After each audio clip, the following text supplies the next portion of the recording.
Napoléon Bonaparte, un nom qui évoque à la fois grandeur et controverse. Comment un jeune Corse est-il devenu l'un des hommes les plus puissants de son époque, avant de connaître une chute spectaculaire? Aujourd'hui, nous explorons l'ascension fulgurante et la chute d'un empereur, en plongeant dans ses batailles, ses réformes et les mystères de son héritage. Né en 1769 à Ajaccio, Napoléon Bonaparte grandit dans une famille modeste mais ambitieuse. À seulement 10 ans, il quitte sa Corse natale pour intégrer l'école militaire de Brienne, où il se distingue rapidement par son intelligence et sa discipline. Très tôt, Bonaparte semble conscient d'un destin exceptionnel, c'est écrit Castello. Un esprit supérieur qui saisit d'un coup d'œil les situations et qui les domine. En 1793, lors du siège de Toulon, Napoléon se fait remarquer par son génie stratégique. Cette victoire lui vaut une promotion au grade de général à seulement 24 ans. En 1796, Napoléon prend le commandement de l'armée d'Italie.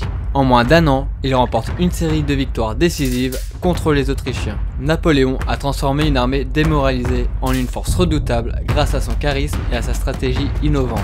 Bien que la campagne militaire en Égypte soit un échec stratégique, elle marque l'histoire par des découvertes majeures comme la pierre de Rosette. Le 2 décembre 1804, Napoléon se fait sacrer empereur des Français. Jean Tullard, dans le Sacre de l'empereur Napoléon, souligne que ce choix symbolique visait à renouer avec la grandeur impériale tout en consolidant son pouvoir. À son apogée, l'empire napoléonien couvre une grande partie de l'Europe. Ces réformes, comme le code civil, influencent encore aujourd'hui nos systèmes juridiques modernes. Mais l'ambition démesurée de Napoléon finit par le perdre. En 1812, il lance une campagne désastreuse contre la Russie. Sur les 600 000 soldats partis pour Moscou, seuls 100 000 reviendront. Novembre 1812. Après des mois d'une retraite harassante, l'armée napoléonienne arrive sur les rives glacées de la Bérésina. Coincés entre la rivière et les troupes russes, les soldats doivent construire un pont sous le feu ennemi. C'est un véritable carnage.